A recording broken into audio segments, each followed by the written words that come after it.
Cyrus, welcome to the podcast. Thank you so much, Doug. It's awesome to be here. I'm excited to chat with you, man, because I know right now you have co-created, I should say, an amazing program called Mastering Diabetes that it stemmed from your own story of overcoming adversity with diabetes and autoimmune diseases. But I was just chatting with you before, and I think something that's really interesting to start with before we hear your story is the numbers. Is that I was looking on the CDC's website today, and they said that 1 in 10 Americans have diabetes, and of those 1 in 10, 90 to 95% will have type 2 diabetes, which is more like the quote unquote lifestyle diabetes. And Correct. then it also said that 88 million Americans are pre-diabetic. That's 1 in 3 people. And here's the scary part: 84%, 84% have no idea Don't that even know. they're pre-diabetic. So before we get into your amazing comeback story, how can people discover if they're pre-diabetic? What are some of the signs and symptoms to get things started? Yeah, it's great. So I'm glad you brought up these statistics actually, because these numbers are almost like they're too large for me to like fully wrap my head around because I can't visualize a million, let alone 85 million. Like these are very, very large numbers. But the point is that when you hear these statistics where people say, oh, by the year 2030, 1 in 5 people will have diabetes. By the year 2050, 1 in 3 people will have diabetes. You're like, what? How's that possible? Right. But what they're saying is that this cohort of people who are the 85, 88 million people who are living with prediabetes, most of whom don't know about it, if they turn into people living with type 2 diabetes, or when a large proportion of them turn into people living with type 2 diabetes, then you have a real problem because now you're going to have hundreds of millions of people around the United States living with diabetes, which is going to be, 20, 30, 40% of our population. So it's a really big deal. So to answer your question, how do you know if you're living with prediabetes? Well, when you go to the doctor, one of the one of the tests that your doctor will administer on like an annual checkup is this thing called an A1C. And an A1C is just a marker of your average blood glucose over the course of about 3 months. Okay. So the magic number here is there's two magic numbers. Number one is 5.7. Okay.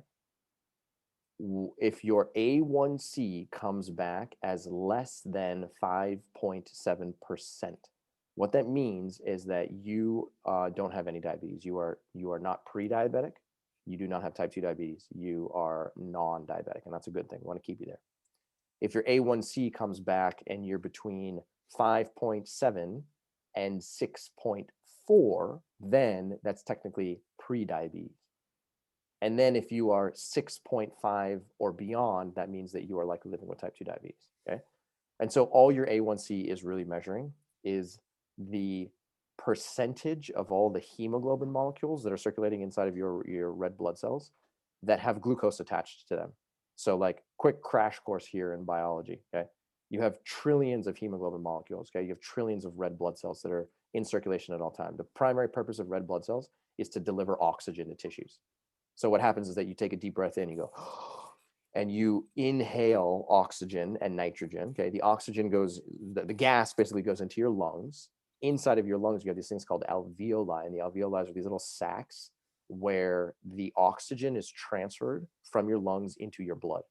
So inside of your blood, you have these things called hemoglobin, and hemoglobin, you can think of it as like a catcher's mitt, right? The catcher's mitt is sitting there, it's wide open, and as soon as the oxygen is transferred to the hemoglobin molecule traps that oxygen, and then it moves and it circulates that oxygen to tissues who need it. It circulates it to your brain, to your thyroid gland, your liver, your kidney, your sexual organs, your muscle tissue, you name it, right? So the hemoglobin that's in circulation can also get glucose attached to it. And a certain amount of hemoglobin is supposed to have glucose attached to it in a normal situation. And that's 5.7 or less percent of all hemoglobin molecules. But if the amount of glucose that's attaching to these hemoglobin molecules starts to go up over the course of time, then that's an indicator that there's too much glucose in your blood. So the more glucose is in your blood, the more glucose is going to attach to hemoglobin. And as a result of that, your A1C value, which is the amount of glycosylated hemoglobin, starts to go up and up and up and up and up. So Mm. that's basically why they're measuring hemoglobin. Wow, and I'm sure there's probably still a lot of people that don't go to the doctor and still will never know what their blood sugar levels are or their A1C Correct. is. And so I think that this is going to be something that a lot of people are going to get a lot out of, because chances are, if you're listening to this, a third of you are pre-diabetic, and out of those, a third, just by the numbers, 84, 85% of you might not know that you have it. So before we get into the weeds on what causes prediabetes, type 1 diabetes, type 2 diabetes, and we talk about insulin resistance and how to reverse all of this, Mm-hmm. you got an amazing story, man. Yeah. And what you've been able to do with your moment of adversity and a massive setback that I'm sure had you panicking as a kid who was a senior in college, athlete, you worked out, you thought you were otherwise healthy, and then you had this massive scare where you ended up in the hospital. So talk about where you were in that moment. What was your lifestyle like? And then how that inspired you to do what you're doing today. Yeah. Great question. So I was basically, I grew up as a happy-go-lucky kid. I've been an athlete my whole life. I played soccer, I played baseball, I ran, and I was one of those kids. And my mom called me a hellcat from a young age. She was just like, I put you in every sport because you just had so much energy. I didn't know what to do, and I, that was just normal to me. So by the time I get to college, I'm still really active. I'm lifting weights, I'm playing soccer, and all of a sudden I started to feel like super low energy. And this was I was 22 years old, so senior year in college. So I'm like, trying to graduate. I'm at Stanford University. I'm just sort of like trying to move on with my life and go get a job and do, like become, a productive member of society. And then all of a sudden, I was like, man, why am I so low energy? Like this is debilitating. And I also noticed that my thirst was just getting pretty out of control. I mean, it was to the point where like I was trying to study for finals, and then like I would take a swig of water and I put it down, and then like literally 30 seconds later I was like, oh, I think I'm thirstier. And then I would take like a big gulp of water, I put it down, and then like 2 minutes later I was like, man, I'm literally getting thirstier by the minute. This doesn't make sense, right? So over the course of a 24-hour period, I was drinking at least 1 gallon of water, sometimes 1.5 gallons of water, and this was happening for like 2 to 3 days. Energy levels super low, and then in addition to that, when I went to sleep at night, I was cramping. Like I would, that feeling where you're lying down and all of a sudden like your calf muscle cramps, Yeah. and it's really painful because it's like you're sleeping and you don't want that. And so like my calf muscle would cramp, and then I would try and manipulate my legs so that I could like relieve the tension. And then in the process of doing that, my butt would cramp, and then my ab would cramp, and then my left calf would cramp on the other side, and then all of a sudden my shoulder would cramp. And I was literally, there were moments where I was lying in my bed and it felt like I was in full body like rigor mortis, and I was like, oh my god, would this go away, please? I don't even understand what's happening. And because I was taking on so much fluid, I was going to the bathroom like clockwork every 30 minutes, just like, it was just completely overtaking my entire day. So I pick up the phone, I call my sister. She's a doctor of osteopathy. She's brilliant. And I was like, Shanaz, these are my symptoms. What is going on with me?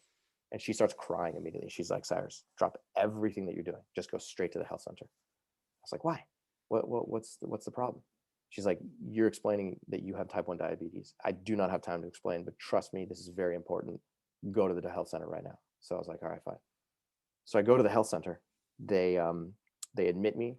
They take a finger stick of blood. They put it into a blood glucose meter. They go into a different room and they come back like 3 minutes later. And in 3 minutes, I'm passed out. I'm literally lying on a bed.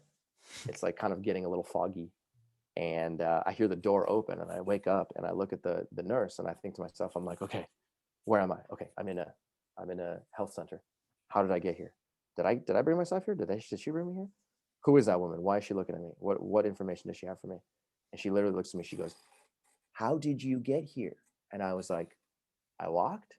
And she's like, we got to get you to the hospital right now. And I was like, what is going on? She's like, well, your blood glucose is in the 600s. It's 6 times higher than it's supposed to be. Okay. And just for reference, your blood glucose is supposed to be between like 80 and 130. And mine was up in the 600s. She's like, we got to get you to the hospital right now. So they take me to the hospital. I'm there 30 minutes later. And while I'm there, they start giving me an IV of saline into one arm so that I can get rehydrated. And then they also start giving me insulin. And their job was to try and bring my blood glucose of 600 all the way down to like a reasonable number of like mid 100s or so, where we're supposed to be. And they explained to me while I'm at the hospital that I have not one, not two, but three autoimmune conditions. And I was like, my whole world just like, exploded in that moment. And I was like, what are you talking about? And they said, well, it turns out that you just developed type 1 diabetes. And that's why all of these things are happening. That's why your glucose is high. That's why I got no low energy. That's why you're drinking a ton of water. But prior to that, you also developed two other autoimmune conditions. The first one is called Hashimoto's hypothyroidism. Okay, so that's what a lot of people who are suffering from hypothyroid, like low thyroid hormone output, are experiencing in today's world. And then in addition to that, I have another thing called alopecia, which is why I have no, as you can see, I have no hair, I have no eyebrows, no eyelashes, nothing. I got zero body hair. And I got one, two, three, bam, bam, bam, within a 6-month period. So let me pause really fast. Did Sure. you experience any sort of symptoms prior to this, or was just something that was just super like immediate and you had no idea where it was coming from? So 6 months prior to getting diagnosed with type 1 diabetes, my hair had started to fall out. Hmm. No question. My hair was falling out in little patches. Like I got on the front of my scalp and then on the side of my head and the back of my head. And so I knew that there was a problem with like my hair leaving, but the doctors thought it was ringworm. So they were treating me for ringworm by giving me cortisone injections. And trust me when I say a cortisone injection directly into your scalp is literally one of the most painful things I've ever experienced. I mean, they had to have two doctors in the room, one to literally pin my head to the hospital bed, and another one to come in with a syringe and try and inject. But the Ouch. idea here is they were like they had misdiagnosed that, which is fine, no harm to them. But that was an autoimmune condition, and then in addition to that, I was also developing hypothyroidism, and I could feel that because when you develop hypothyroidism, there's a whole collection of symptoms.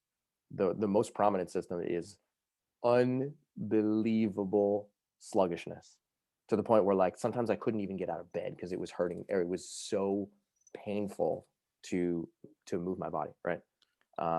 So I was experiencing those symptoms, but they hadn't been officially diagnosed until I get to the hospital. And then they say, oh, hey, by the way, boom, boom, boom, you have 1, 2, 3 autoimmune conditions.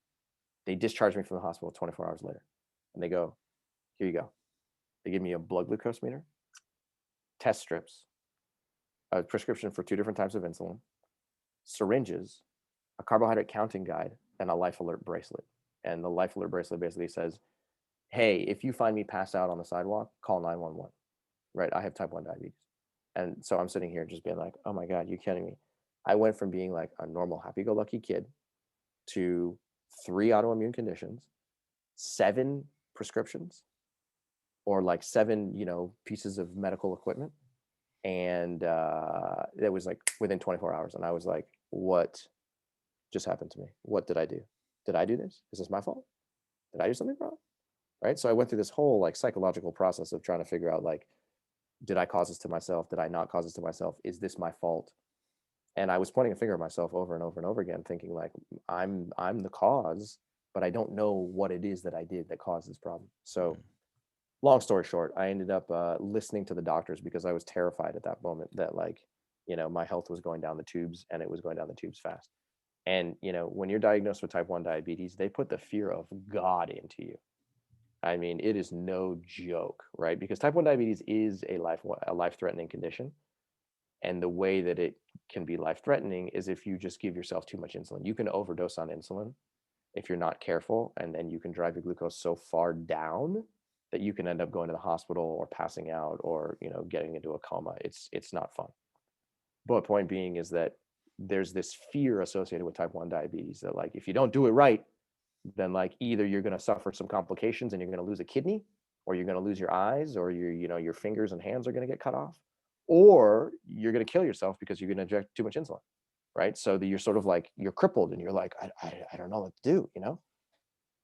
So they told me, they were like, Cyrus, the most important thing that you can do is eat a low carbohydrate diet. So I want you to eat a lot of, I want you to avoid eating fruits and grains and potatoes and rice. And you can eat a lot of like meat and dairy products and peanut butter and avocados and olive oil and things like that. And I was like, all right, whatever. Sounds like a plan.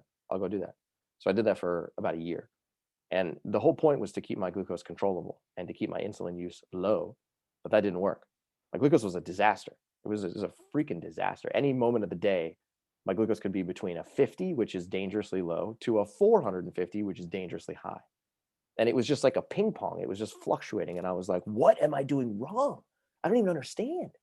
Like, I'm trying this low carbohydrate thing. It's just not working.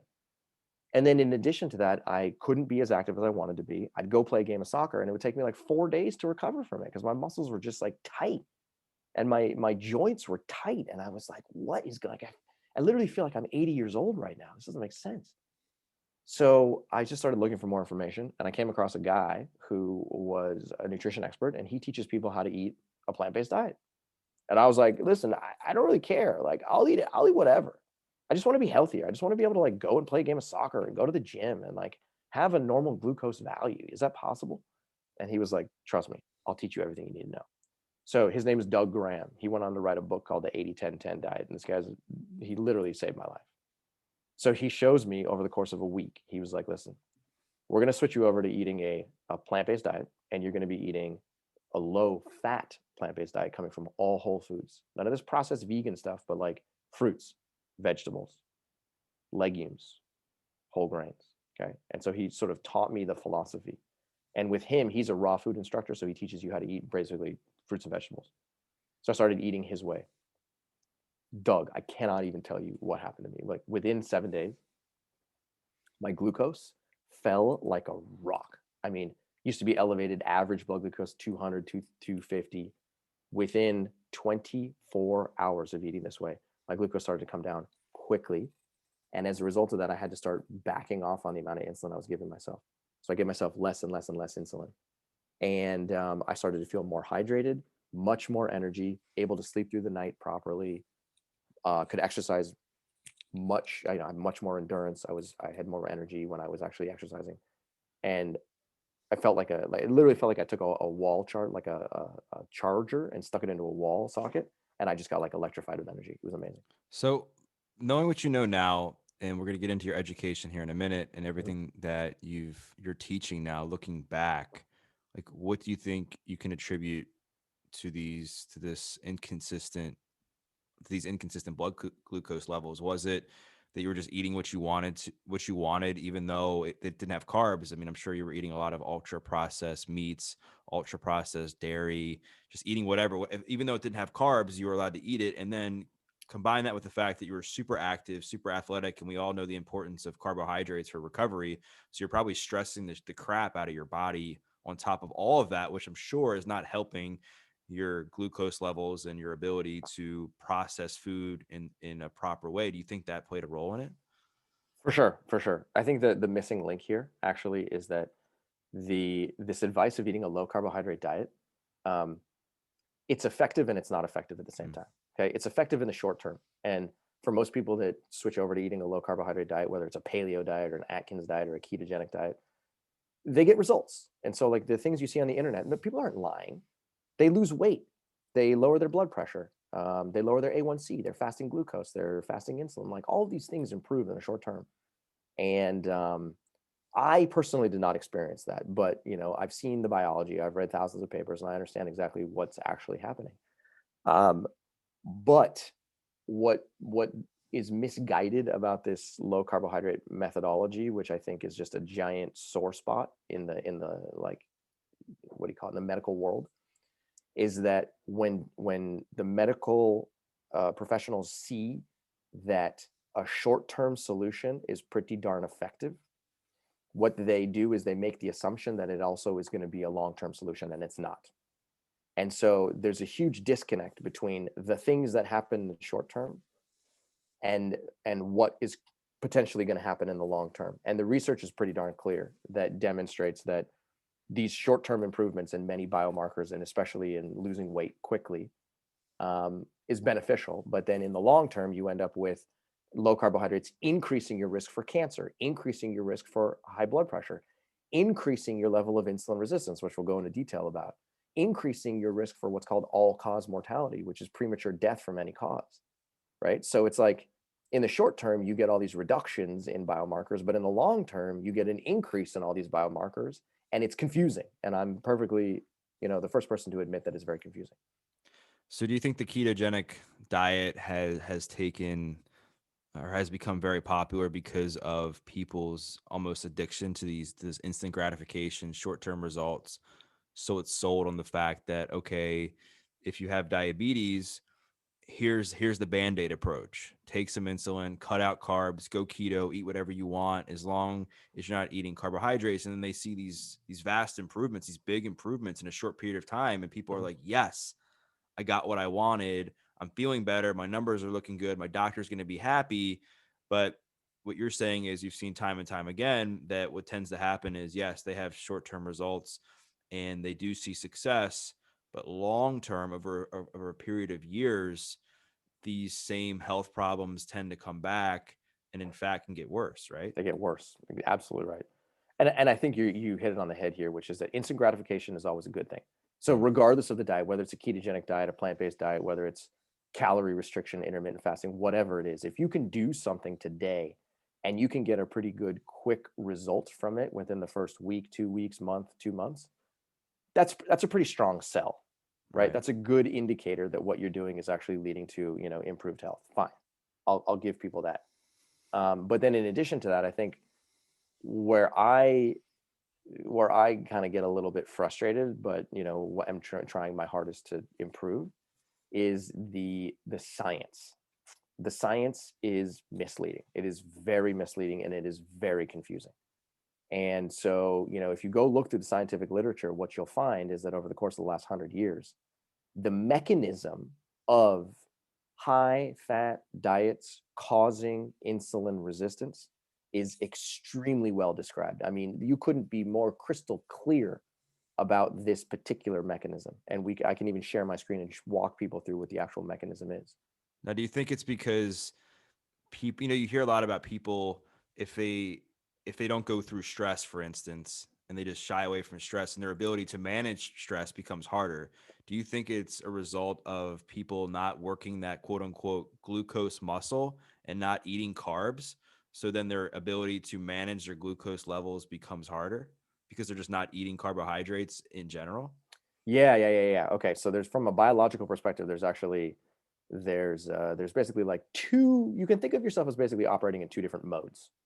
You're either operating in what I call the carbohydrate economy or the glucose economy, right? And then you're operating in the fatty acid economy. Okay. And so, mammalian biology, whether you're a human, whether you're a dog, whether you're a deer, whether you're a monkey, we all kind of have a very similar physiology.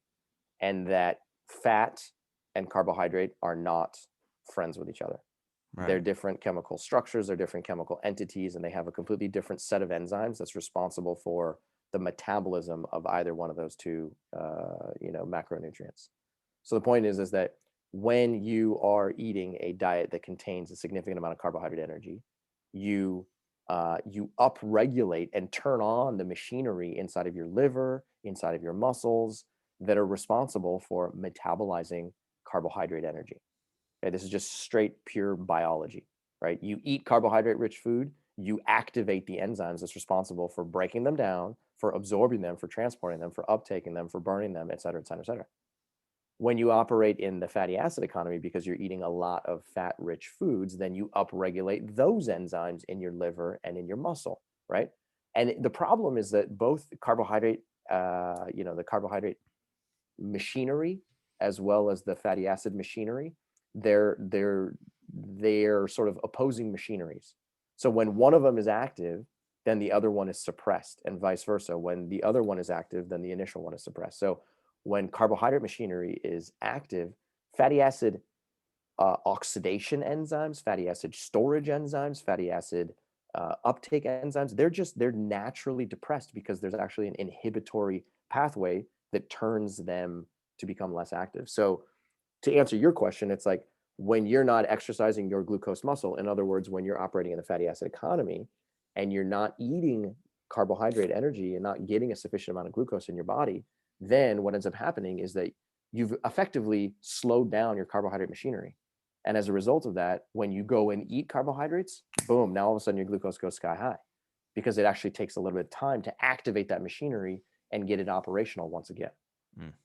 Yeah, that makes sense. And I think I think there's a lot to unpack there, because I think you're right. You know, there's a lot that's been misstated, I think, in how to manage diabetes. I mean, I've had people that have come to me that have gone keto, and they're like, "Oh, I'm going keto. I'm just going to eat salami. I'm going to eat cheese. I'm going to drink milk. I'm going to do this. I'm going to do that." And I'm like, I mean, that's keto, but it's not healthy, Correct. right? And there's a big difference.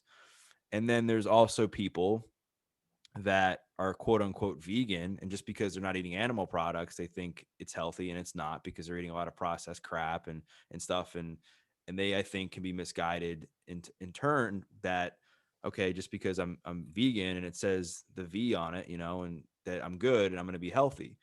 And the same thing with gluten free, and you go on and on with these lies that I think people have been fed through the years.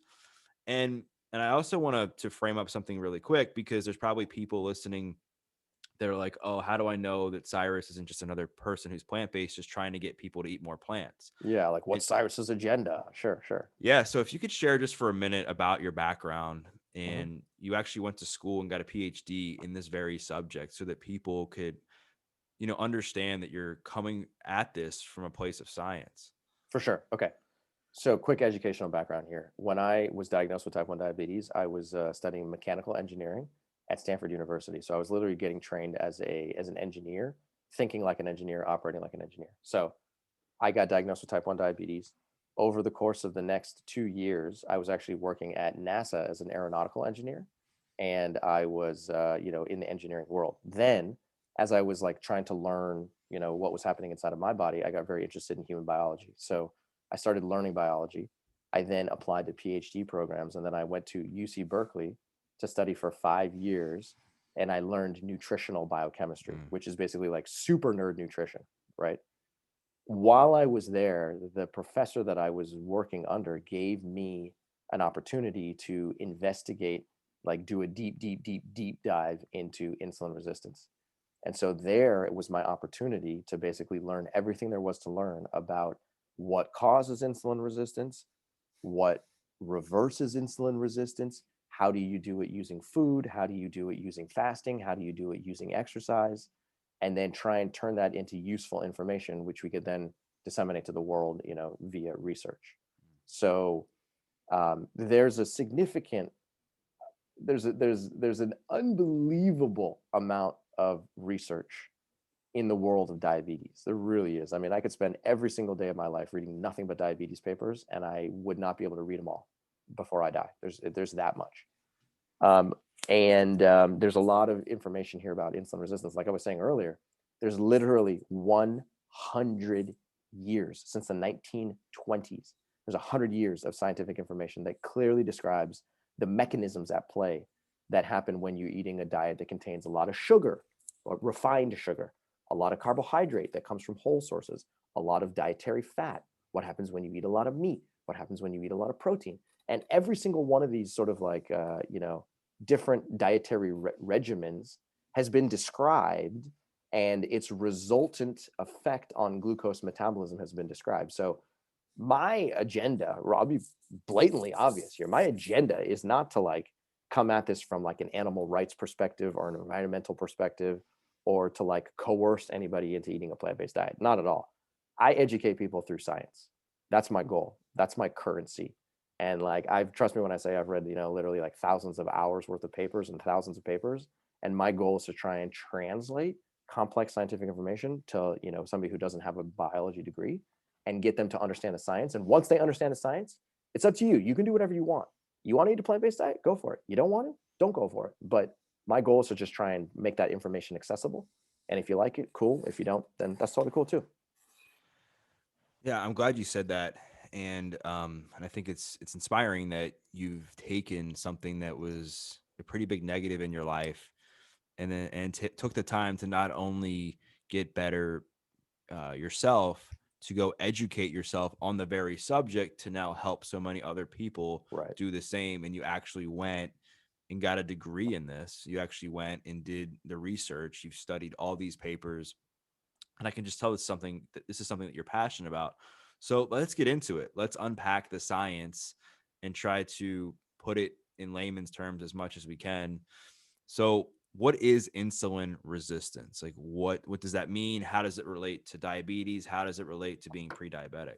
Okay, perfect. So let's do the story of insulin resistance here because it can be confusing, and there's a lot of different versions of this story. There's a lot of different like people, saying no, no, no, insulin resistance is this and not this. But from all the reading I've done, and from all the investigation I've done, and from my entire 5 years worth of thesis work, I am very confident that without question, insulin resistance is caused by the consumption of excess dietary fat, Mm. and it's that fat that's stored in tissues that are not designed to store fat in large quantities. Okay. Now, a lot of people would be like, hold on, Cyrus, what the heck are you talking about? Right. Insulin resistance is not caused by dietary fat. Insulin resistance is caused by sugar, or insulin resistance is caused by insulin. Right. And so that's sort of where the beginning of the controversy starts. But let's do it from the perspective of fat, because again, going back to the 1930s, if you look at the information, this has been known for a long time. Okay. So here's what happens when you eat a diet that contains a significant amount of fat. Okay, that fat usually comes from either red meat, white meat, dairy products, uh, eggs, processed meat, or vegetable oils. Okay, so when you're consuming significant quantities of these foods on a daily basis, what ends up happening is that the fat that's inside of your food is actually locked up in a form called triglyceride. Triglyceride is basically just a fancy way of describing three fatty acid molecules that are attached to this thing called glycerol. So it's a glycerol backbone plus 1, 2, 3 fatty acid molecules. So you have this triglyceride, and that's the storage form in animals. It's a storage form in plants. It's a storage form in humans. You eat fat rich foods. The fat is locked up in a triglyceride molecule. It goes into your mouth, travels down your esophagus, it gets inside of your stomach. Once it's in your stomach, it basically starts to get acted upon by a collection of enzymes that's there to sort of like degrade it and kind of unfold it and begin to unpack it. It gets inside of your small intestine. Inside of your small intestine, you have a whole collection of enzymes, digestive enzymes, that are made by the walls of your small intestine, by your liver, and by your pancreas. And each one of these organs is basically manufacturing these enzymes, and they're throwing it into your small intestine.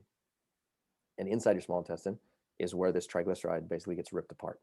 So the glycerol backbone gets separated from the three fatty acid molecules. These three fatty acid molecules are then absorbed through the walls of your small intestine. And then they're transported into these little spaceships. Okay, these little spaceships are known as chylomicrons. Okay, so for those of you who are listening, don't worry, it's not going to be on the test here. But the idea is that there's trillions of chylomicron particles that are floating in your blood at all times. And the purpose of a chylomicron is to accept fatty acids when they are present from your small intestine, and then go deliver those fatty acids to tissues. Go give it to your adipose tissue. Go give it to your muscle. Go give it to your liver. Go give it to your sexual organs. Go give it to your thyroid gland. Go give it to your kidney. And so these chylomicron particles are in circulation, and they basically are like, okay, cool. Doug just ate an avocado. Doug just ate some red meat. So these fatty acid molecules end up coming into these chylomicron particles, and temporarily there's a significant amount of cargo for them to transport. So they begin this transport process, and they start delivering it to tissues. And the primary target of these chylomicron particles is your adipose tissue, or your fat tissue. So in an ideal world, if I had to redesign human beings or redesign mammals, what I would do is make it so that those fatty acid molecules go into the chylomicron particles. The chylomicron particles have one destination, literally one destination, and that is your fat tissue. And they would go straight into your fat tissue. The chylomicrons would knock on the door, be like, hey, fat tissue, here's some fatty acids. The fat tissue would be like, cool, sounds like a plan. Give it to me. They would take it up, and then the chylomicron particles would be like, cool, my job here is done. The problem is that these chylomicron particles deliver fat to your adipose tissue, which is a good thing because that's where fat is supposed to be stored for long periods of time. But then in addition to that, they also deliver fatty acids to your liver, and they also deliver fatty acids to your muscle. And when there is an excess quantity of fatty acids in your diet to begin with, then the spillover into your liver and muscle goes up and up and up over the course of time. Now, your liver and muscle are designed to store small amounts of fatty acids, not large. From a biological perspective, they have a very small capacity to uptake and store or uptake and oxidize fatty acids. And when you overwhelm that with a high fat diet, then within a short period of time, you force your liver and you force your muscle into uptaking and um, storing large quantities of fatty acids, which is not their biological design. And so as a result of that, as soon as they start to uptake too much fatty acids, then all of a sudden they go into this mode where they're like, oh no, there's too much stuff coming inside of me. There's too much energy inside of these tissues. So they have to block more energy from coming in. And the simplest way for any cell, any tissue inside of your body to block energy from coming inside is to block the action of insulin. Because insulin is your body's primary anabolic hormone. Okay, what that means is that insulin is responsible for more fuel storage, more fuel uptake, and more growth than any other hormone in your body. There is no other hormone that is nearly as powerful as insulin at fuel storage and growth. So if you're trying to block fuel storage, then what you're going to do is you're going to basically say, okay, let's not respond to insulin the next time insulin comes around. Okay, let's try and wage war against insulin. So what that means is that these tissues go into a self-protective mechanism where they're like, all right, we're going to create this thing called insulin resistance. We're going to become resistant to insulin. We're going to block insulin. We're going to reject insulin.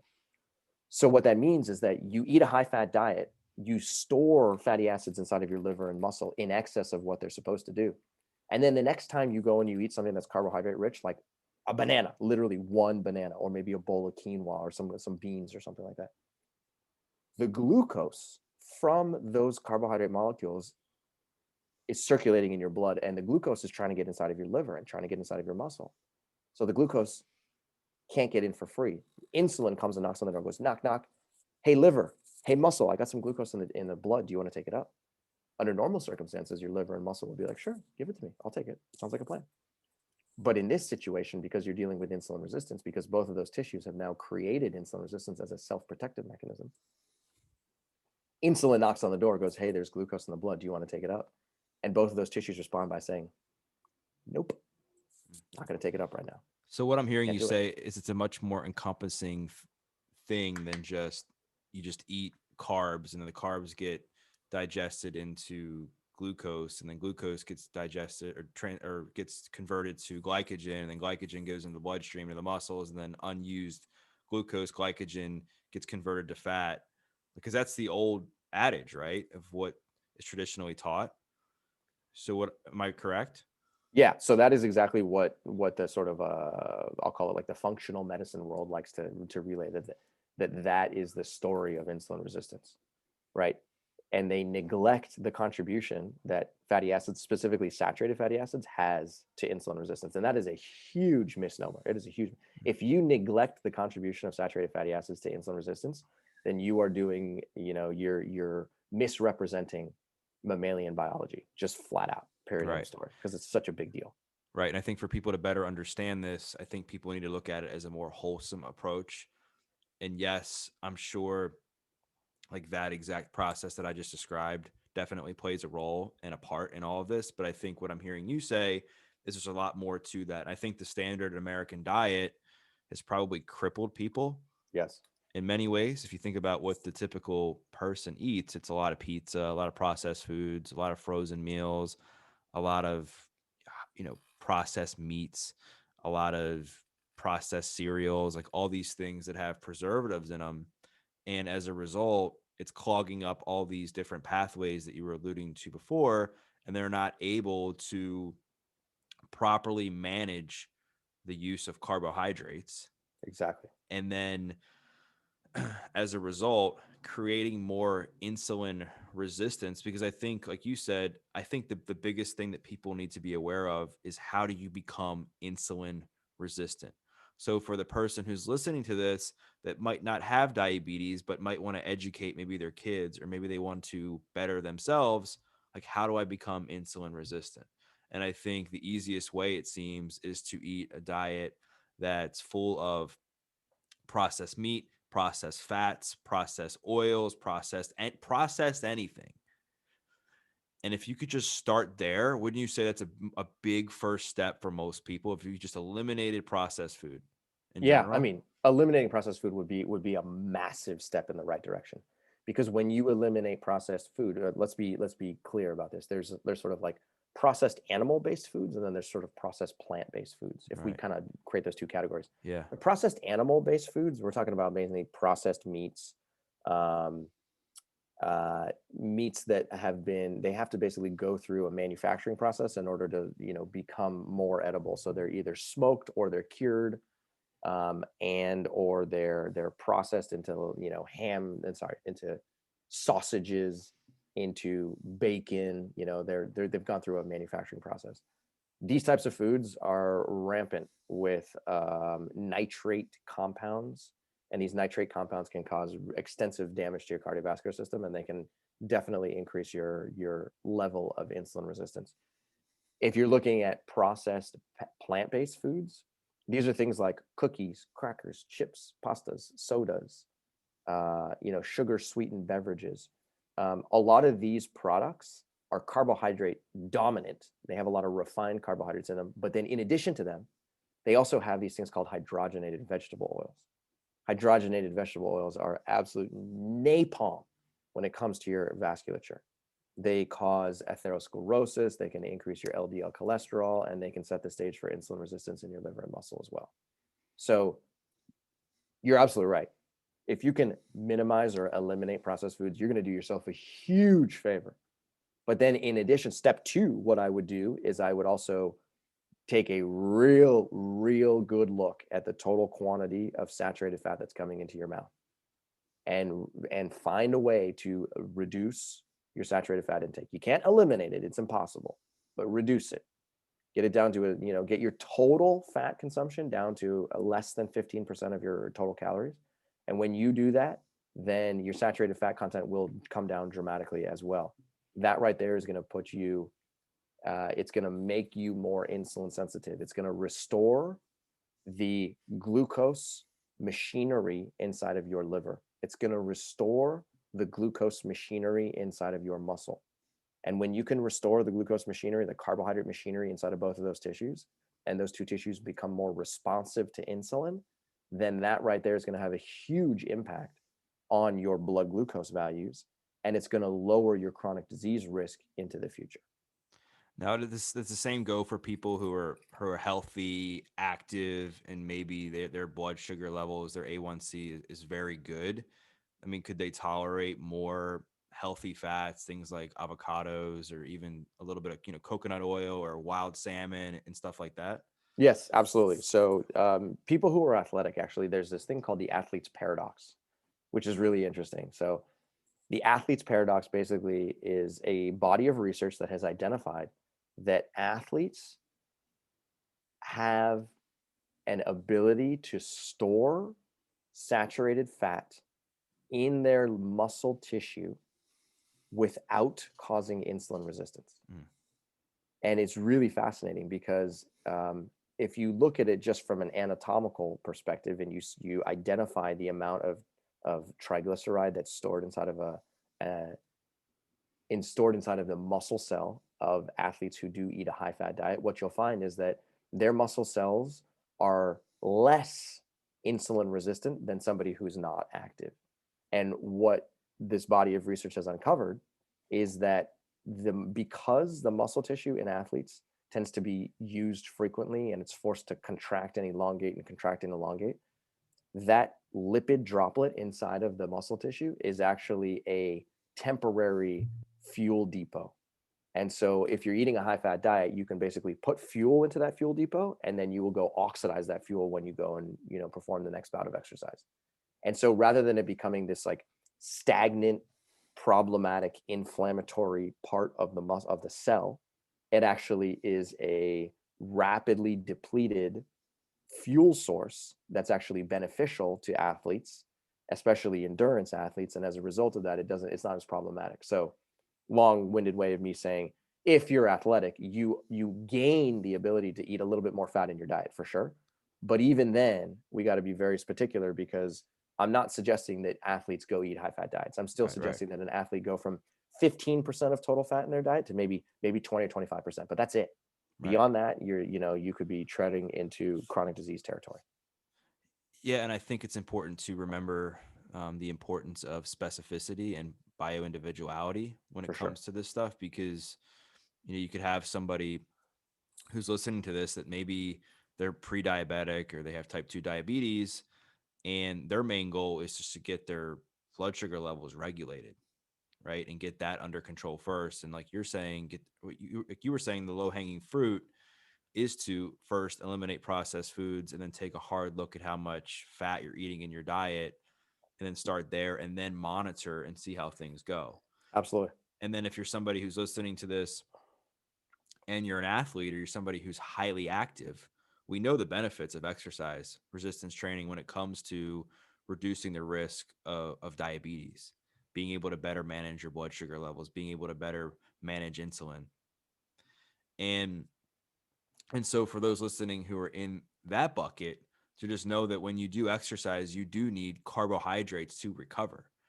Because I think a prime example of that is in your story where you were saying you were highly active, you were playing sports, you were working out, and you were eating a high fat diet. And then what happened is, I think in part because you weren't eating enough carbs to recover, you were cramping, you just didn't feel like you were recovering in a manner that was conducive to longevity. It was conducive to having long-term health and wellness either. And so the other thing I want to kind of get into as well is when people are hearing this and they're like, okay, so does this mean that I just have to eat only fruits and vegetables and that's it? Like when you say go mostly plant-based, what does that look like? And then the other thing I want you to get into as well is the glycemic index, Mm. because I think that's been almost a barometer, if you will, of, or I mean, I don't even know if that's the right word. Is that the right word? Yeah, it's a thing that scares people away from eating carbohydrates Yeah, I think in the general. glycemic index has been a measure or an index, if you will, that people use to see if a There you go. carbohydrate is healthy or not for you. That's exactly right. Okay, perfect. So the first question was, what types of carbohydrate are we talking about? How do you migrate towards a plant-based diet? Is that right? Yeah, so if somebody's listening to this and say they're pre-diabetic or they have type 2 diabetes, or maybe their kid does or a loved one, okay, I've eliminated the fat or I've addressed the processed foods, I've looked at my fat content. So what do I replace all that with? Yeah, good call. Okay. So here's what you replace it with. There's basically, think of there being as four categories of foods, which in my recommendation and our recommendation should be the sort of like central focus of of an insulin sensitive diet. Number one, fruits of all shapes and colors and sizes. Number two, starchy vegetables. And these are vegetables that grow on the ground, like potatoes and yams and turnips and parsnips and rutabaga and sweet potatoes. Okay. The third one is legumes, which are beans, peas, and lentils. And the fourth one is whole grains. Okay, whole grains like quinoa and amaranth and farro. Okay, not like white rice per se. Okay, so fruits, starchy vegetables, legumes, whole grains. All right, If you I want to pause right there, because I think people listening to this right now will be like, "Oh, wait a minute, wait a minute. How come no non-starchy vegetables?" And I'm trying to manage the amount of sugar that's coming into my body. right, Off the bat, you're recommending fruit, which tends to be high in sugar and has less fiber in many cases than vegetables. You're recommending starchy vegetables, which have carbohydrates and some sugar and that sort of thing, and probably less fiber in many cases than non-starchy vegetables. Legumes, which are high in carbohydrates, and whole grains, which are high in carbohydrates. correct. So why do you start there versus the non-starchy vegetables? It's a great question. So the reason we start there is because there's another misnomer in the world of diet and nutrition. The misnomer is that carbohydrates are problematic. Carbohydrates are bad for you. You hear this all over the place. Okay, here's where the logic flaw happens. Carbohydrates are long chains of monosaccharide units. These monosaccharide units go by the name of glucose and fructose and galactose and so on. They end in the suffix ose. Okay. These individual units are also referred to as quote unquote sugar. So if you open a biology textbook and you look at it, they'll sometimes use the word monosaccharide and sometimes they use the word sugar. They're kind of interchangeable terms. Now, if you take glucose and attach it to fructose, then you create something called sucrose. And sucrose is white table sugar. And every human being on the planet at this point should probably know or does know that sucrose is bad for you. It's inflammatory, it'll degrade your teeth, it'll cause problems to your brain. Your liver hates it, your vasculature hates it, your sexual organs hate it, you name it, right?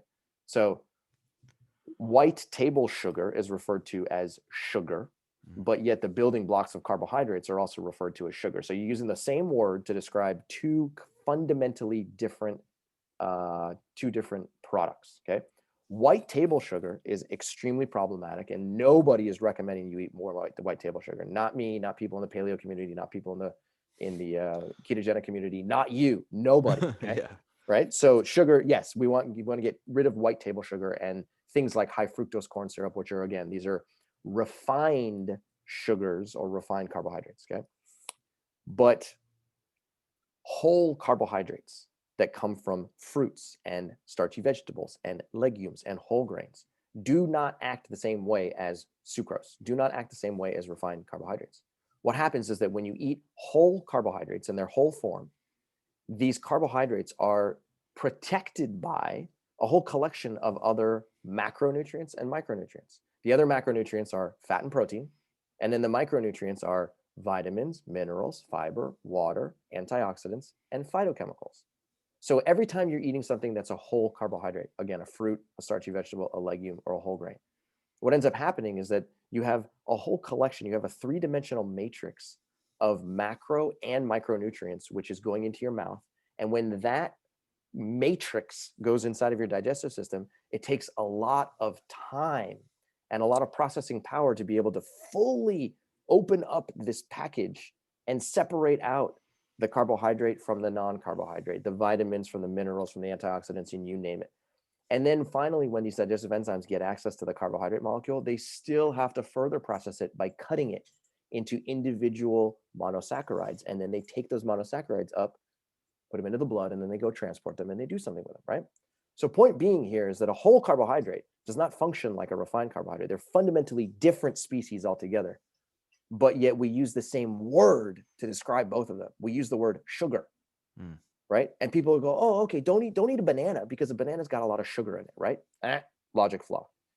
Bananas contain carbohydrate in their whole form. When that carbohydrate breaks down, it breaks down into glucose and fructose primarily. Those are the two primary monosaccharides. Glucose is a fuel, fructose is a fuel, and that's a good thing.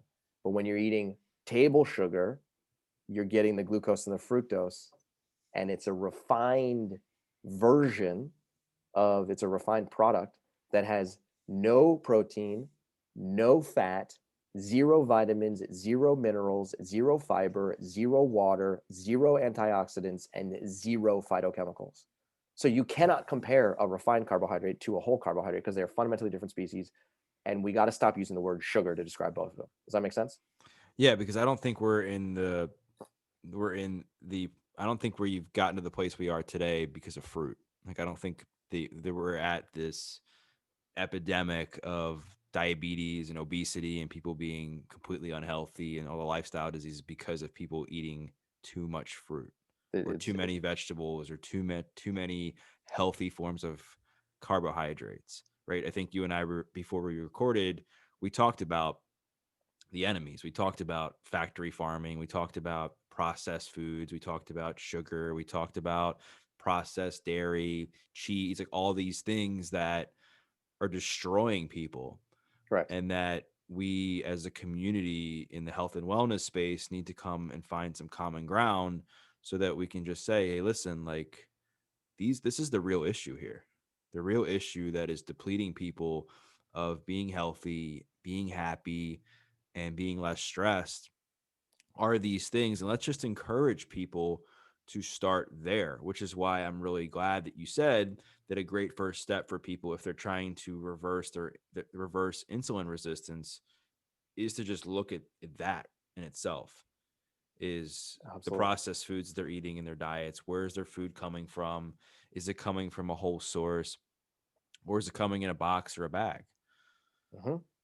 There's no question about it. So, I mean, there's, you're changing your diet can be a huge, huge, huge overhaul. It can be a huge process. It's a physical process, it's a mental process, it's an emotional process, and it's a logistical process at the same time, right? And so, you know, if you're at a point where you're saying, okay, like I believe this story, right? I would like to become healthier. I would like to lose weight. I'd like to become more insulin sensitive. I'd like to lower my risk for pre-diabetes and type 2 diabetes. I'd like to be able to control my blood glucose better, right? There's 1,000 changes that you can make to get to that point, right? Mhm. You could change your exercise regimens, you could change your fasting regimens, you could change how much stress is in your life, you could change your sleeping patterns, your alcohol consumption, your smoking patterns, blah blah blah blah blah. There's 1,000 things that you could change, right? But you do a really good job here of focusing on one change that will make a large difference, and that one change is to minimize or eliminate processed foods that come from both the animal world and the plant world. Everyone can agree on that. Period. End of story. That's going to make a big difference. Number two, try and find a way to eat less saturated fat, eat less total fat. Okay. Those are two changes that are going to have a profound effect on your overall health. And if you can just focus on those two and replace those fat rich foods with the whole carbohydrates that I just described, fruits, starchy vegetables, legumes, and whole grains, that right there is going to translate to exceptional long term health, right? And then once you've made that change, and take your time making that change, it could take you 3 months, 6 months, a year. Personally, I don't care how long it takes you because I'm not the food police. All I care is that you start to make these changes in your life. And let's say it takes you 6 months to make this full change. I'll give you a giant high five for that. That's awesome, right? At that point, when you found a way to make a sustainable change, then you can start to put in the more complex things about fasting, about changing your exercise patterns, about changing your alcohol consumption, your sleeping patterns, your stress levels, et cetera, et cetera, et cetera. And this can be an evolution that can take you the next 20 years. I'm totally cool with it, but make the big changes up front, and those big changes are going to pay off in the long term. Mm. So you talked about fruit, and then you talked about the starchy vegetables. You talked about legumes. You talked about whole grains.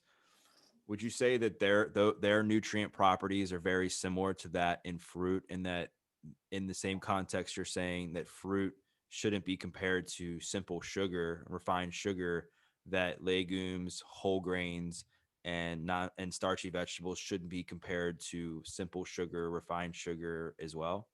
Absolutely. Yeah, there's no question about it. So you see this narrative all over the place on the internet. They say, don't eat bananas, don't eat mangoes, don't eat peaches. Those are all bad for you. They'll just metabolize into sugar. And we just went into detail about why that's a fallacy. Right. Okay. So let it be said that like fruit does not equal sugar. Fruit is an actual is a whole complex version of carbohydrate, which translates to exceptional health because of all the other macro and micronutrients that come along for the ride. Okay. The same argument holds true for starchy vegetables. If you've heard this idea that you shouldn't eat potatoes because potatoes will make you fat, and that potatoes are going to spike your blood sugar and they're going to cause an excess insulin production, again, logic flaw. Potatoes are a three-dimensional macro and micronutrient matrix. They function very similarly to fruits. They have a different collection of carbohydrate molecules in them, and as a result of that, they're going to drip feed glucose into your blood over a longer time span because they have a different molecular makeup to their carbohydrates, and that's okay. So fruits might just become metabolized quicker. You eat a mango, and over the course of the next 2 hours, that mango is going to provide a significant amount of energy. But when you eat a potato, the energy from that potato could last 3 hours, 4 hours, 6 hours, 8 hours, and beyond. And that's just because they have a different molecular makeup.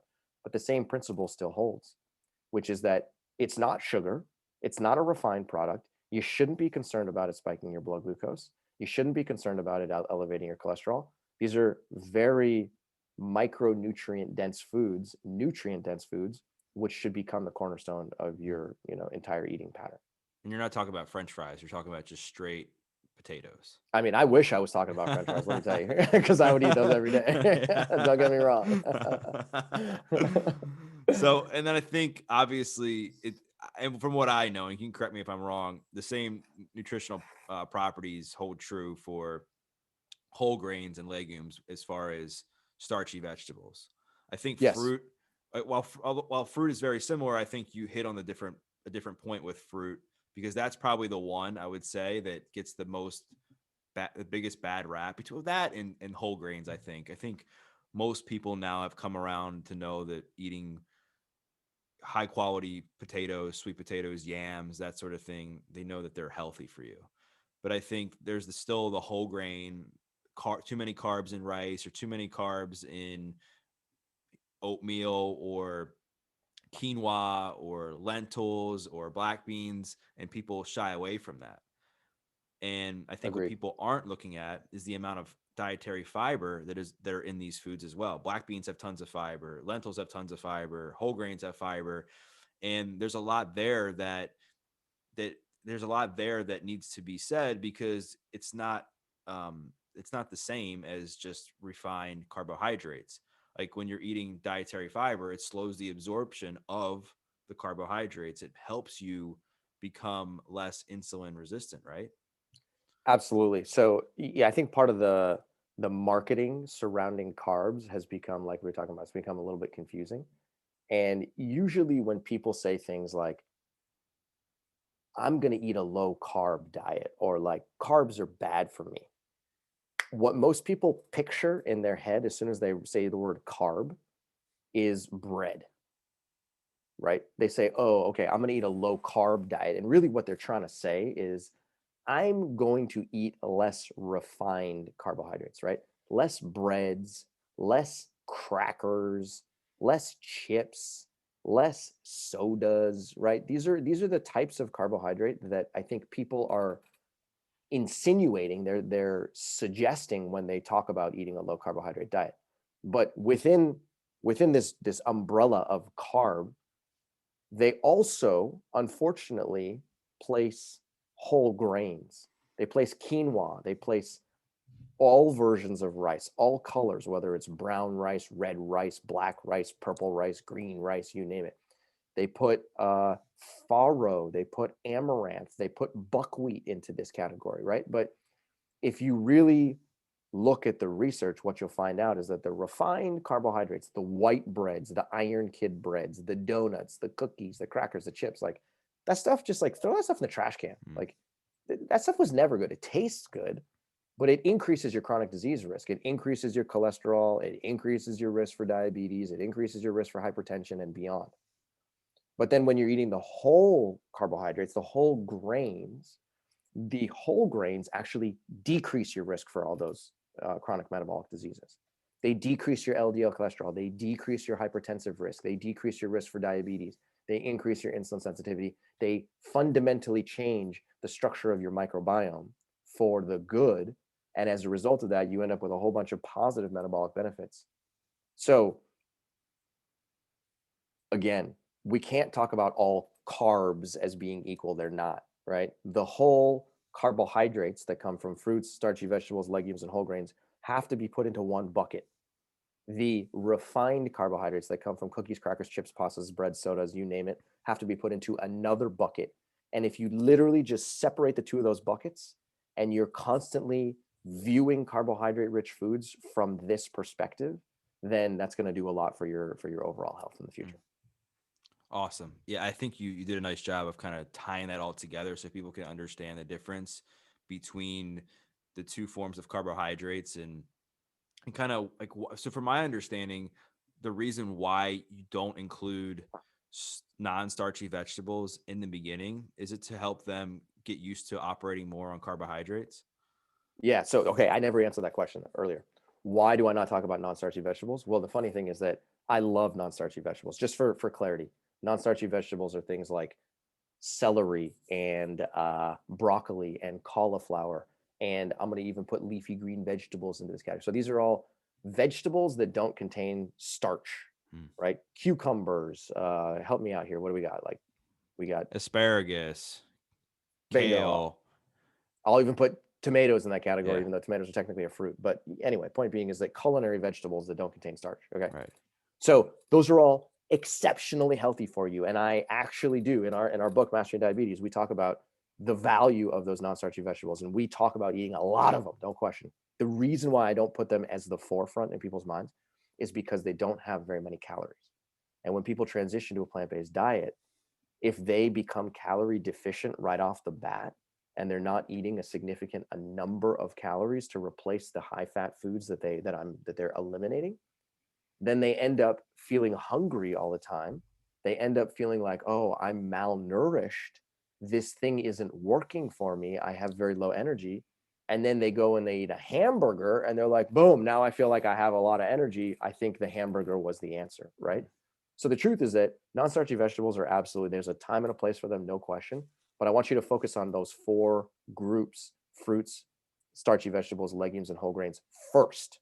Just focus on those, get a lot of calories from those foods, and then put in the non-starchy vegetables in addition to those foods. And as a result of doing that, you're going to have both the calories plus the exceptional nutrient value of the non-starchy vegetables, and it's a slam dunk. Mm. Well, it's kind of like the flip side in my experience when I've eaten, grass-fed beef, higher quality poultry, fish, stuff like that, and then ate just non-starchy vegetables, and I cut out the carbs. And I didn't eat the quote unquote the healthy fat, enough healthy fats, I would experience the same thing. I'd be kind of lethargic, lack of energy because I wasn't eating enough calories. And so I Yep. want to pivot and ask a quick question. In the same context that you said that refined carbohydrates and things like fruit, legumes, whole grains, and starchy vegetables can't be the same, can the same also be true for processed fats like cheese and ice cream and processed meat and that sort of thing? And then in comparison to coconut oil, avocado, nuts, seeds, like how does that compare? Does the body process all fat in the same, or is it different based on the quality of fat that you're eating? The quality of fat is paramount, is absolutely massive. So if you choose to put some fat rich foods into your mouth, by all means, go for it. It's no big deal. Again, the number one goal is to try and keep your fat content, in my professional opinion, less than 15% of your total calories, somewhere between 10 to 15%, and you'd be doing a slam dunk at that point. If you choose to eat fat rich foods, go for the fat rich foods that happen to have a lot of nutrients to come along with them. Okay. Again, micronutrients are very important. Micronutrients: vitamins, minerals, fiber, water, antioxidants, and phytochemicals. Okay. So ask yourself, if you eat ice cream that happens to be fat rich, is there a lot of vitamins, minerals, fiber, water, antioxidants, and phytochemicals? Not really. Okay. If you're eating bacon, does it come with a lot of vitamins, minerals, fiber, water, antioxidants, and phytochemicals? Not really. Okay. If you're going to eat an avocado, that's going to be much higher on the micronutrient scale. How about some nuts and seeds? Way higher on the micronutrient scale. Coconut, way higher on the micronutrient scale. Okay. So opt for foods that have a high micronutrient density, always, with every bite of food, period, end of story. And if you can do that, then that could be a really good barometer, if you will. It could be a good compass for really understanding like what's a smart decision versus what's an illogical decision that's actually going to lead to potentially more chronic disease down the road. Mm. I like that. I like how you said that because I think it comes down to quality. I think there's a lot of people out there that just they count calories or they do macros, and obviously I think calories in, calories out is important. I think the science doesn't lie there, but I don't think it means that just because you're eating 1,500 calories of crap that you're okay and you're going to be healthy, Correct. right? Like I think there needs to be like that needs to be double clicked and said, okay, like let's look at that 1,500 and what are you eating and how can we replace it with things that are good for longevity, managing your blood sugar levels that will decrease your risk of cancer, lifestyle diseases, that sort of thing, You nailed it. Absolutely right? nailed it. And so I want to kind of get into now, if we can, into type 2 diabetes, because I think we talked about being pre-diabetic, we talked about blood sugar, we talked about insulin resistance, we talked about food, but as I stated at the beginning of our conversation, type 2 diabetes is very common in today's society. So, could you maybe give like a brief context on what it is?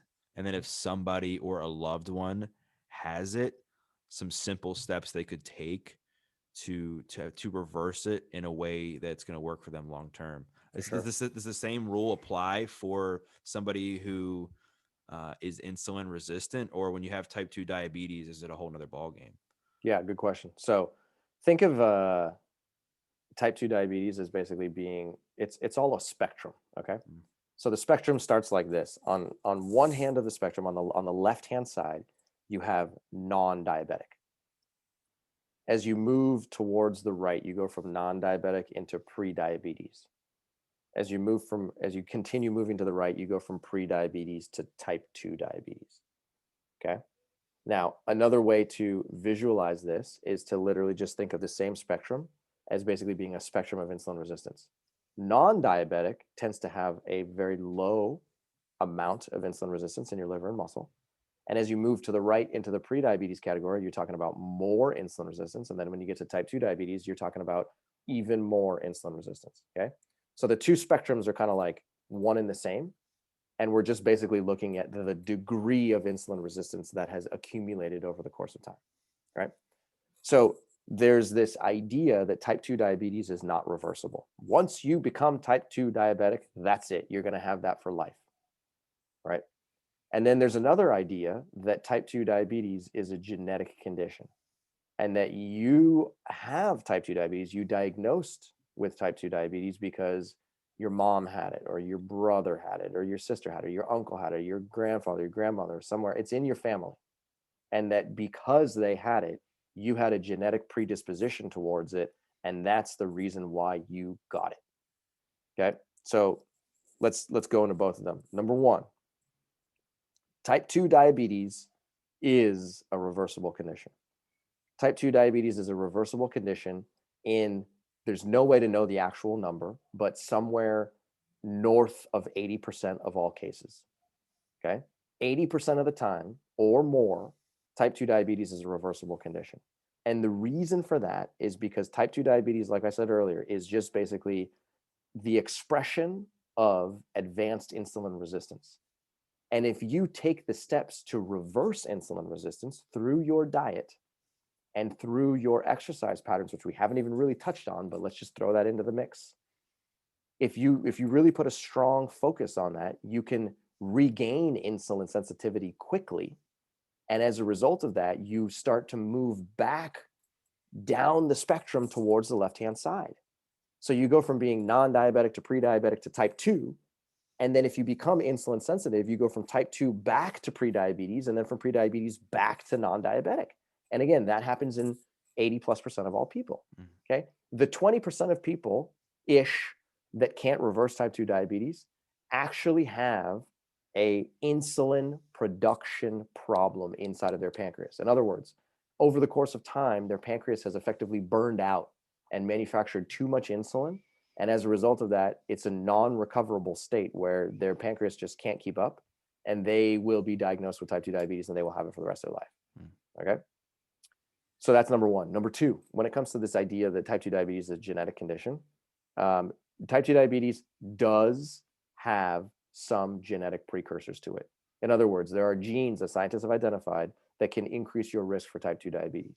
But your lifestyle, in other words, the food that you put into your mouth, your exercise patterns, whether you're a smoker, whether you're a drinker, whether you have a high stress lifestyle, these things will absolutely trump any kind of genetic predisposition that you may have. So you could be living with a grandfather and a grandmother and a mother and a father who have type 2 diabetes. If you have the right lifestyle in place, your lifestyle completely negates anything that happened in any of your lineage before you. Okay. So eating an insulin sensitive diet, exactly the way that we're describing, is going to be way more important than the genetic predisposition that you may have. And as a result of that, you can have plenty of diabetes amongst all of your family members and their family members and their family members, and you could never show a single manifestation of that. Your glucose may never get elevated, and your insulin values may never get elevated, and your A1C may never get elevated because you ate a diet that maintained insulin sensitivity over the course of your entire life.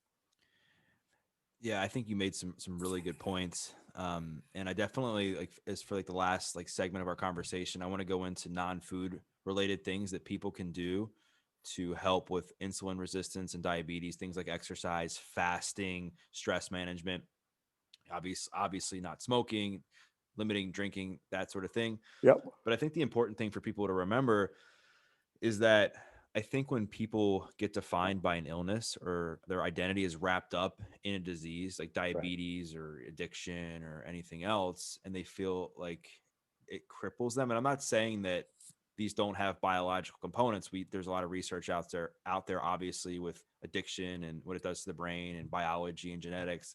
And I'm not negating that. What I'm saying though is if you take the approach and say in that you're going to be stuck in that frame of mind or that position or that level of health forever, then you feel hopeless and powerless. So what do? Correct. You're like, you know what? Screw it. I'm just going to eat more donuts. I'm going to eat pizza. I'm going to eat this. I'm going to eat that. I'm going to do more of this, do more of that. And I'm not going to take any action to swing the pendulum the other way to get myself in a place where I'm feeling better about my health and I'm feeling better about where I'm going.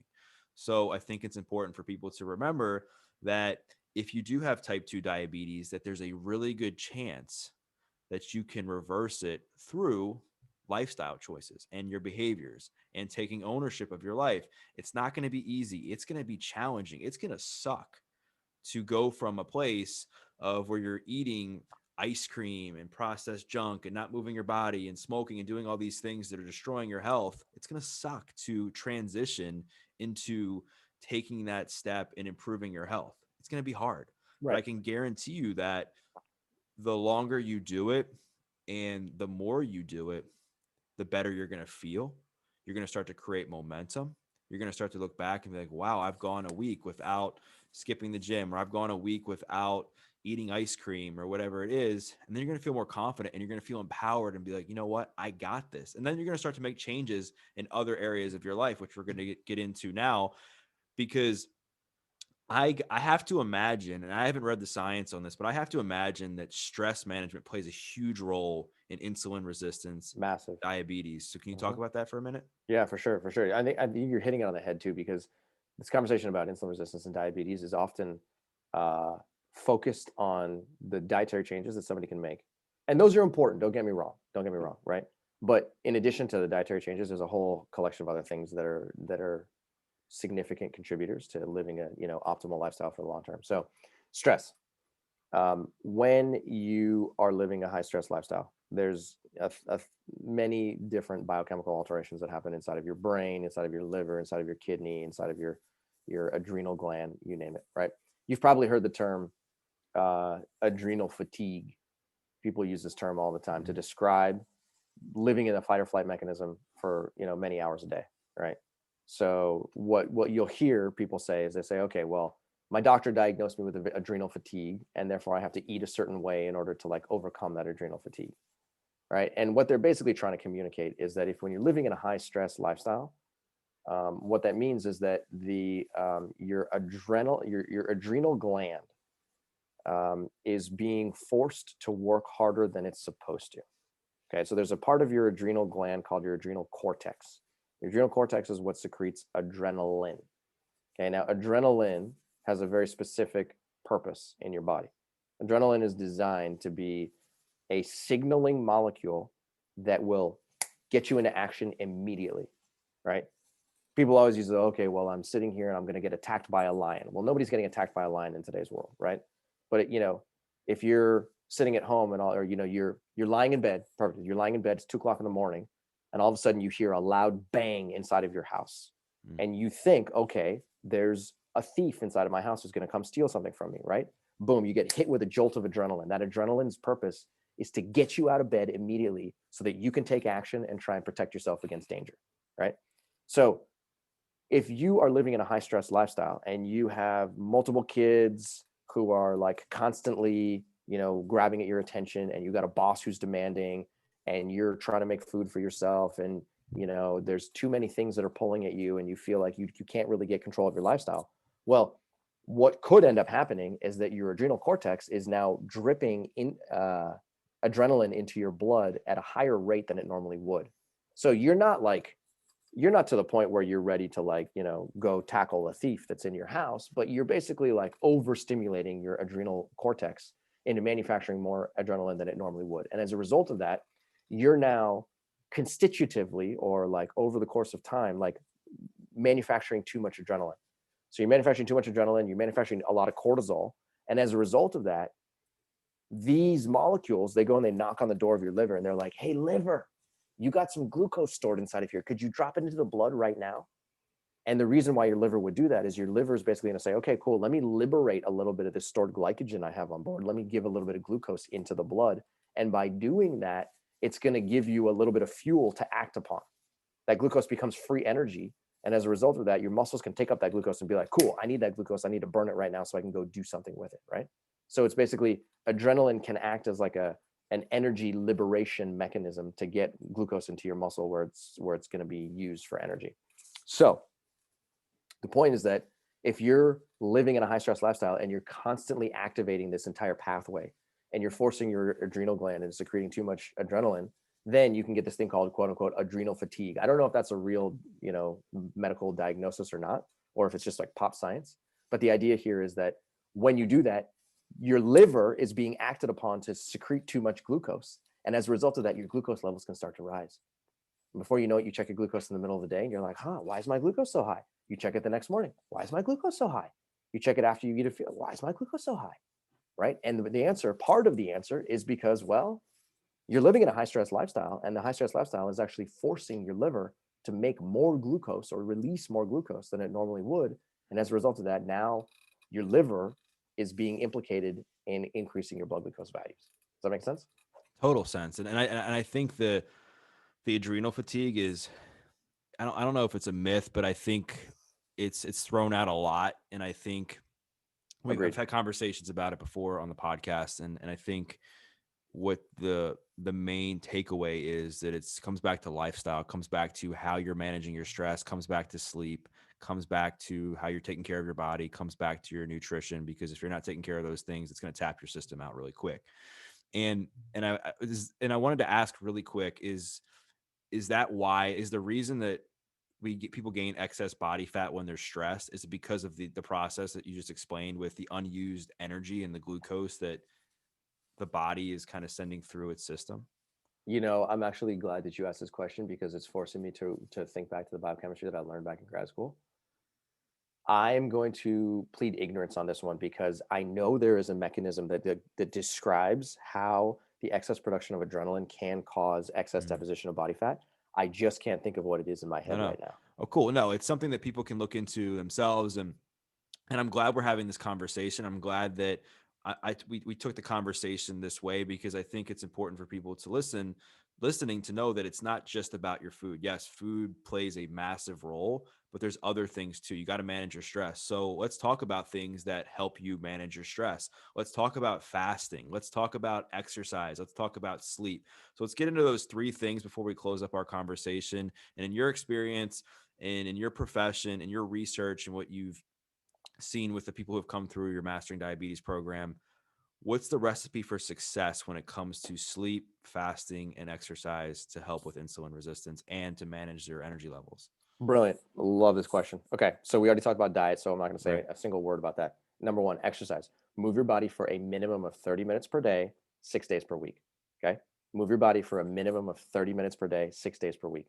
When I say move your body, I'm saying moving your body in a way that gets you to be out of breath. Okay, I'm not talking about just like going for a nice leisurely stroll around the block. Okay, I want you to move fast enough and use your body fast enough such that if I were to pick up the phone and call you and I would be like, hey, Doug, let's have a conversation right now, you'd be like, I can't talk to you because I can't breathe enough to be able to Right. hold a Right. conversation. Gotta go. I gotta go. Right. And then at that point, that's an indicator that you're working hard enough. So, number one, 30 minutes a day, minimum 6 days a week. Number two, when it comes to sleep, my recommendation for getting enough sleep would be try and sleep for between 7 and 8 hours a night. Okay, minimum 7 hours. 8 hours would be preferable, and I know that can be hard in today's world, but if you can prioritize that, then you'd be doing yourself a huge benefit. There's actually some research which I came across not too long ago that shows that even one night of disrupted sleep, okay, one night of disrupted sleep where you're having fragmented sleeping patterns, you can't get into REM, you can't stay in REM for a sufficient period of time, that can, you've probably heard this before, where if you don't get a good night's sleep, it makes you like, it's the equivalent of drinking, 3 beers the next Mm. morning, where you're like functionally not a good decision maker. One night of fragmented sleep can elevate your post meal. I'm sorry, your glucose values the next day by like 30%. So you can get a significant glucose elevation from that, and you can get a significant increase in your insulin resistant mechanisms simply by having one night of fragmented sleep. So if that's happening on a daily basis, then you're predisposing yourself to poor glucose metabolism. The third question was what? It was stress, sleep, And and fasting. I was actually surprised fasting. that you talked about the benefits of fasting because you don't hear a lot of that with being plant-based. I mean, I haven't heard as much of it, I should say. It's mainly a thing I think you hear a lot of that with in the keto, the carnivore community. I mean, I know that people who are plant-based fast. I mean, I know it's a thing, but I was excited to hear that this is something you're excited about as well. Yeah, for sure. So in the Mastering Diabetes book, the Mastering Diabetes method basically involves four components: low fat, plant based, whole food nutrition, daily movement, intermittent fasting when necessary, and then we call them documentation of like specific, aspects of your life with diabetes. Intermittent fasting, I literally spent 5 years studying intermittent fasting when I was at UC Berkeley.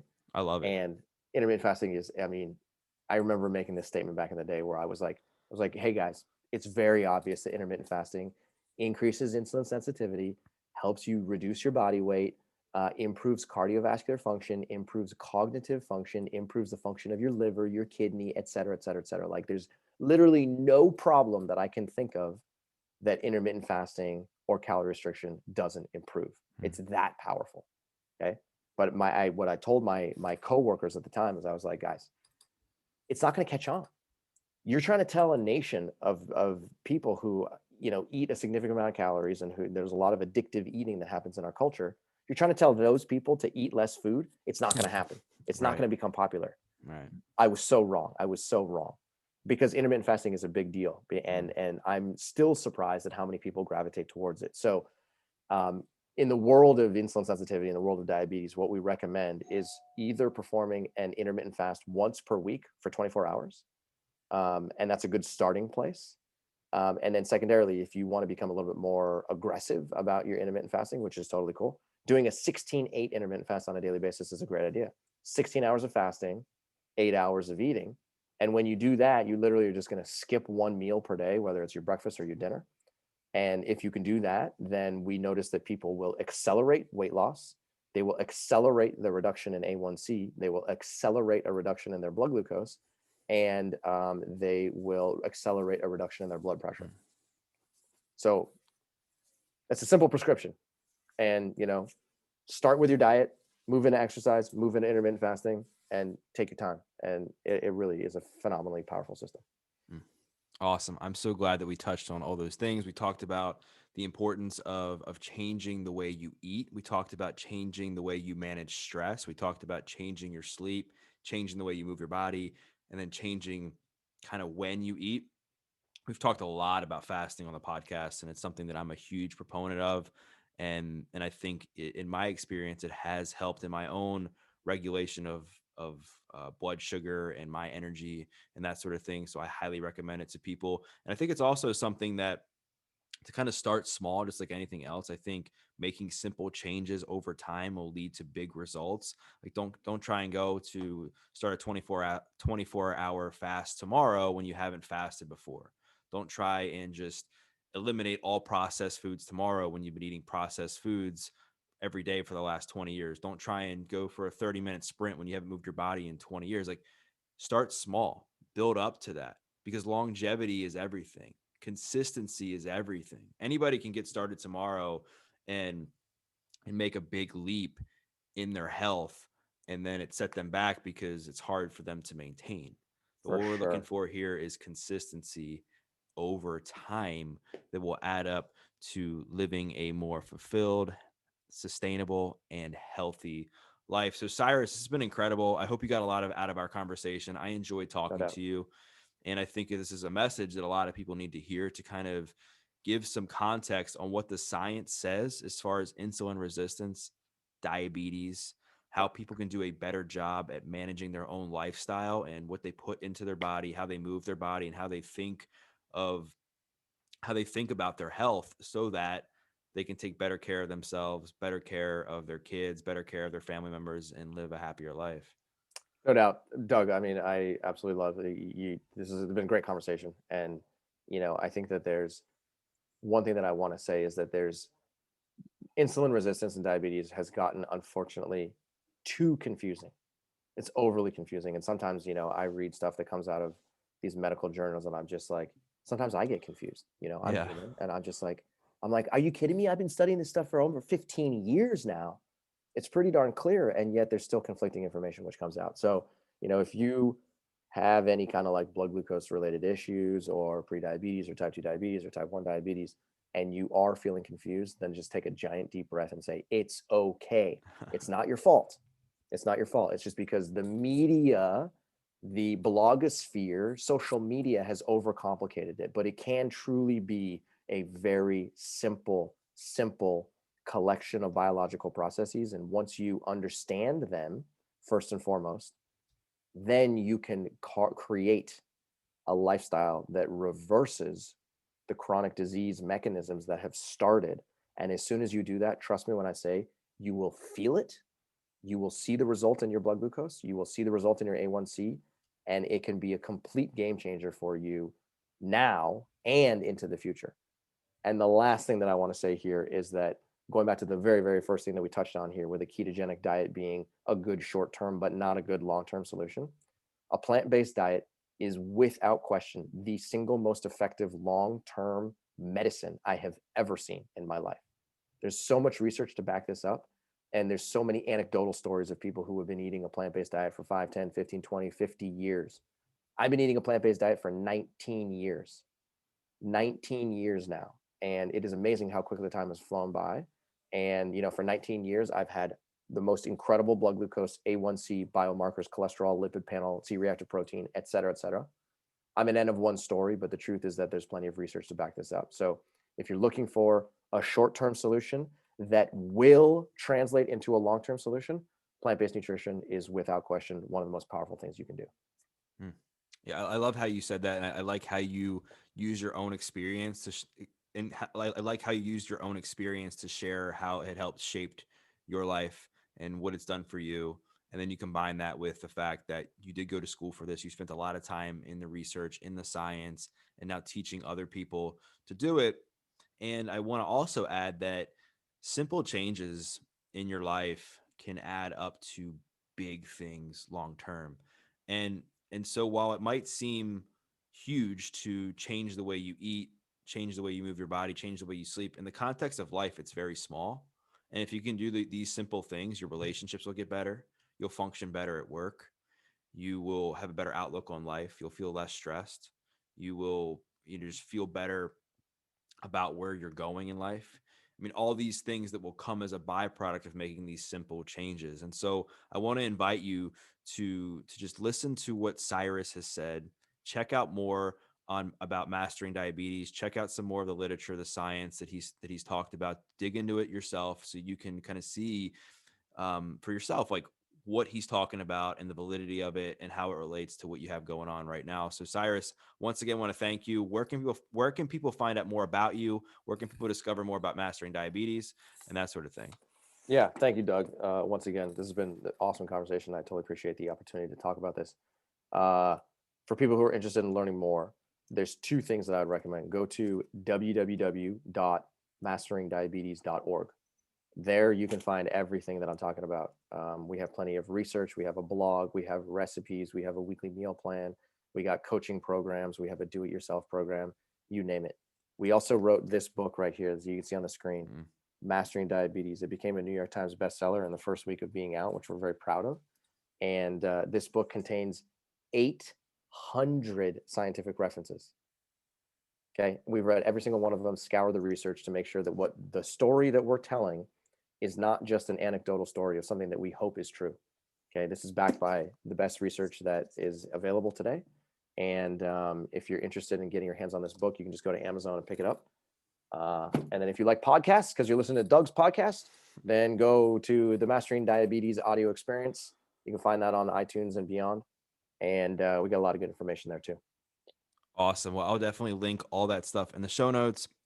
I'll put the link to your podcast. I'll put the link to your website, your Instagram page, and the book for people to buy on Amazon in the show notes for people to check out, because I know there's going to be a lot of people that want more information. They want more of what you had to say.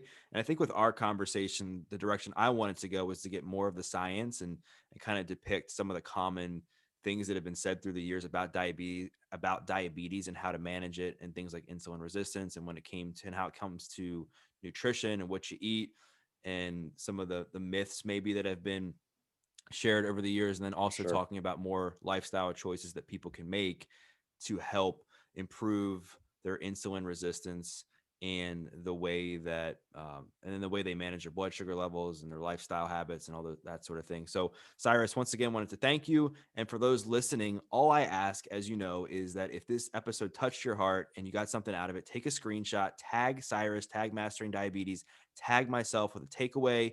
Maybe it was something he said with the science of diabetes. Maybe it was something that he said that you didn't know about insulin resistance or fatty acids or glucose, or maybe it was something he said about diet or nutrition or movement, exercise, whatever it was. Take a screenshot, tag him, tag myself. We'd love to hear from you. We love feedback. And we once again thank you for listening to this episode of The Adversity Advantage. I'm your host, Doug Bopst, and we'll see you next time.